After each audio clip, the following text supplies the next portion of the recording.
Namaskar. I'm Vidisha Pandey, an artist and founder of Vidisha's Creations. जैसा कि आप सब लोगों को पता है कि हमारा एक फाउंडेशन है जिसका नाम है विदिशास क्रिएशंस और हम लोग वहाँ पे सिर्फ और सिर्फ Indian folk art and tribal art and miniature art को प्रमोट करने की कोशिश कर रहे हैं। कोशिश कर रहे हैं इसलिए कह रही हूँ मैं क्योंकि अभी एक्चुअली कोशिश ही कर रहे हैं क्योंकि अभी उसको वो एक जगह शायद नहीं मिली है।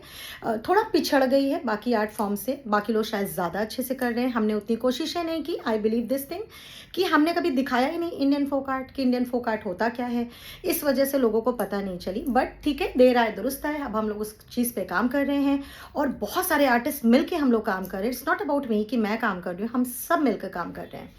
तो लास्ट वीडियो में जो वीडियो था basically Madhubani painting and Gond art की में डिफरेंस की, बेसिकली उस पर डिफरेंस क्या है, उस डिफरेंस को सब लोगों ने समझा था। लेकिन बहुत सारे क्वेश्चंस आए कि गोंड आर्ट और मधुबनी आर्ट का डिफरेंस तो आपने बता दिया, लेकिन कलमकारी आर्ट फॉर्म और मिथिला पेंटिंग यानी मधुबनी पेंटिंग में क्या डिफरेंस है। तो सबसे पहले तो मैं आपको दिखाती हूँ दोनों आर्ट होती क्या है। ये आप देख रहे हैं, ये है हमारी मिथिला आर्ट। आपको मैं और पास से दिखाती हूँगी। आप देखिए इसमें डबल लाइंस हैं, इस पे छोटे छोटे मोटिव्स है। ये बेसिकली एवोल्यूशन पे है जिसमें ट्रांसपोर्ट का एवोल्यूशन हमने शो किया है और ये अवार्ड विनिंग पिक्चर है क्योंकि एक थीम बेस्ड कंपटीशन था जिसमें ये पेंटिंग गई थी, तो मुझे बहुत अच्छी लगती है because that was my first award also. और ये है कलमकारी आर्ट जिसमें आप देख रहे हैं कलर डिफरेंस भी आप देखिएगा, उसमें ज़्यादा बोल्ड कलर थे, उसमें काफ़ी सेटल्ड और अर्दन कलर्स हैं, बेसिकली काफ़ी सेटल्ड कलर्स हैं। तो आई थिंक आपको ये पूरी पेंटिंग्स दिख गई। अब हम आते हैं इनके डिफरेंस पे। जैसे कि नाम से जाहिर हो रहा है मधुबनी पेंटिंग, जिसका असली नाम हमेशा आप लोग अब कभी आगे से कोई पूछे तो आप बोलिएगा आप कौन सी आर्ट फॉर्म कर रहे हैं, मिथिला आर्ट आप कर, मिथिला आर्ट। उसका सही नाम मधुबनी पेंटिंग नहीं है। मधुबनी पेंटिंग नाम ज़्यादा पॉपुलर हो गया क्योंकि मधुबनी पेंटिंग वो ओरिजिन था मधुबनी। और वो इवन मैं आपको एक बात बताऊं, जब ये मधुबनी पेंटिंग बनी तब तो मधुबनी डिस्ट्रिक्ट था भी नहीं, ये तो बहुत बाद में आया। मिथिला पेंटिंग ये मतलब सीता जी के पहले से ये पेंटिंग हो रही है क्योंकि सीता जी की शादी में ये हुआ था। तो ऐसा तो नहीं था कि रातों रात शादी कल तय हुई और आज मधुबनी पेंटिंग इन्वेंट हो गई, नहीं नहीं, वो पहले से होता आ रहा था। पर चूंकि सीता जी भी इस आर्ट फॉर्म को करती थी, वो मैथिली कही जाती थी, इसलिए इसका नाम मिथिला पेंटिंग पड़ा था, फर्स्ट थिंग। अब हम आते हैं इसके डिफरेंस पे जो कि मैंने स्पेशली आप लोगों के लिए पॉइंट बना के रखे हैं ताकि मैं सारे कंफ्यूजन आपके दूर कर सकूं। पहला तो होता है जब कभी एक बात मैं आपको और बताना चाहूँगी। आप सोच रहे हो मैं सिर्फ बोल रही हूँ, मैं आपको करके तो नहीं दिखा रही हूँ।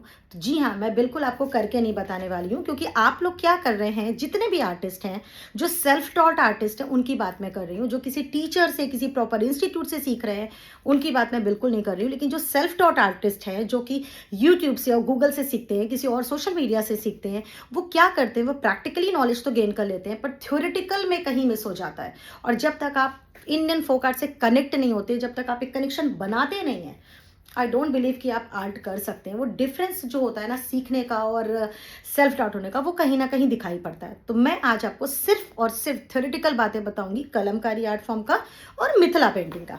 सबसे पहले आता है इसके ओरिजिन। दोनों का ओरिजिन डिफरेंट है। आपकी कलमकारी पेंटिंग आती है आंध्र प्रदेश तेलंगाना से, जबकि आपकी मधुबनी पेंटिंग या मिथिला आर्ट जो है वो आती है बिहार से, जिसका राइट ओरिजिन है मिथिला डिस्ट्रिक्ट, मधुबनी डिस्ट्रिक्ट।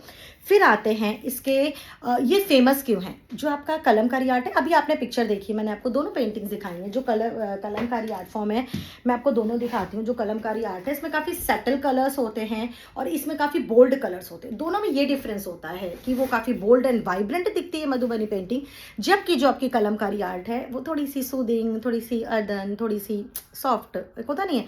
दो सिस्टर्स होती हैं, काफ़ी शार्प होती है, काफ़ी शाय होती है। तो कलमकारी आर्ट हमारी शाय आर्ट मान सकते हैं और मधुबनी पेंटिंग को आप शार्प मान सकते हैं, ठीक है। अब आते हैं उसकी टेक्निक्स पे। उसकी टेक्निक क्या है बेसिकली। तो बेसिकली जो मधुबनी आर्ट है, ओल्डन टाइम्स में जब हमारे पास रिसोर्सेज नहीं थे तो वो ट्विक्स के साथ, मैच स्टिक्स के साथ, फिंगर के साथ किसी स्टेम को तोड़ करके ट्रैश करके उसका ब्रश बनाकर उससे वो काम करते थे। जबकि कलमकारी हमेशा से, कलमकारी मीन्स कलम से काम होता था, कलम वो किसी भी तरह से बना लेते थे, उस पर करते थे। जबकि मधुबनी पेंटिंग वॉल्स पे होती थी, फ्लोर पे होती थी, म्यूरल होती थी।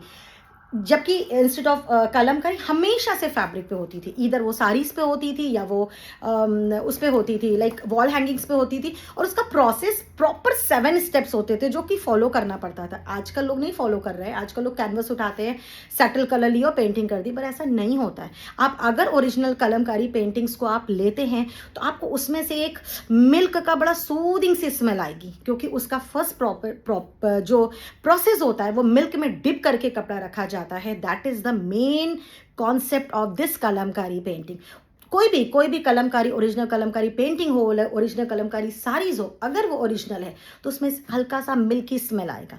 मधुबनी पेंटिंग में ऐसा नहीं है, जबकि इसमें भी काउडंग वगैरह यूज होती थी, बट पहले भी वो विदाउट काउडंग के भी बनती थी जो लेप करते थे ऐसे वैसे, तो वो डिफरेंस है, वो आप समझ सकते हैं।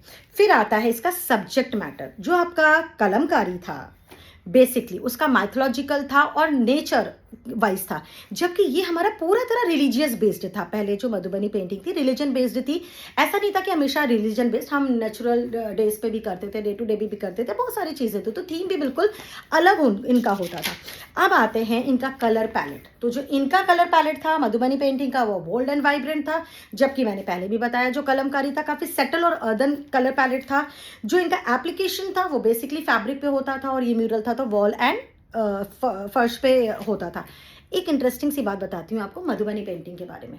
जब मधुबनी पेंटिंग होती थी पहले और अभी भी क्या होता था, उसमें 2 टेक्निक्स होती थी, कचनी एंड भरनी। कचनी का क्या मतलब है, जब आप पेन से काम करते हो या लाइंस के साथ अपनी फिलर्स कर रहे हो, दैट इज कचनी। और जब आप कलर यूज़ करते हो तो आप उसको कहते हो भरनी। ओल्डन टाइम्स में जो वेल ऑफ होते थे, रिच फैमिली के होते थे, वो कलर्स यूज करते थे, तो वो भरनी टेक्निक को ज्यादा करते थे। जबकि जिनके पास पैसे नहीं थे, वेल ऑफ नहीं थे, पर वो भी मधुबनी पेंटिंग करते थे, तो वो सिर्फ ब्लैक कलर से लिए उन्होंने चारकोल या कोयला होता है, कोल से उन्होंने लाइंस बना करके मधुबनी पेंटिंग की थी, और वो कचनी पे ज्यादा ध्यान देते थे। तो वो 2 एक तरह से ग्रुप्स था वहां पे, जो कचनी करते थे थोड़ा फाइनेंशियल ऑफ होते थे, और थोड़े जो हायर होते थे वो भरनी करते थे। पर अभी ऐसा कुछ भी नहीं है, सब लोग वेल ऑफ है। कम से कम पेंटिंग ऐसी चीज है जो दिल से निकलती है, सोल से आती है, और वो पेंटिंग कर सकता है। अगर आपके पास सिर्फ 2 कलर है तो भी आप भरनी एंड कचनी करिए। इवन आजकल मार्केट में जब आप मधुबनी पेंटिंग खरीदने जाते हो, साड़ी खरीदते हो या पेंटिंग खरीदते हो, तो वो चाहते हैं कि दोनों ही टेक्निक्स का प्रॉपर इस्तेमाल हुआ हो। कलमकारी में भी यही है। कलमकारी इतनी प्यारी आर्ट फॉर्म है कि अगर उसके मोटिव्स पे जाएं, उसके फ्लावर के कर्व्स पे जाएं, तो आप डिफरेंस देख सकते हैं। दोनों की कोई बराबरी नहीं है। दोनों आर्ट फॉर्म अपने आप में टोटल डिग्निटी से परिपूर्ण है, और दोनों आर्ट फॉर्म का अपना एक इम्पॉर्टेंस है, जो कि आप धीरे धीरे जब आर्ट को सीखेंगे तब समझ जाएंगे। ये आज के लिए वीडियो थ्योरेटिकल वीडियो, जो आगे भी थ्योरेटिकल ही रहेगा, आप लोगों के लिए स्पेशल बनाया है, जिससे आप लोग जान जाइए कि इंडियन फोक आर्ट कितना कितना सोलफुल है, कितना अच्छा है, कितना आपको कनेक्ट करता है। इसी के साथ ये वीडियो अभी बंद करती हूँ। नेक्स्ट वीडियो में मैं आपके साथ फिर मिलूंगी। तब तक के लिए टेक केयर। जय हिंद।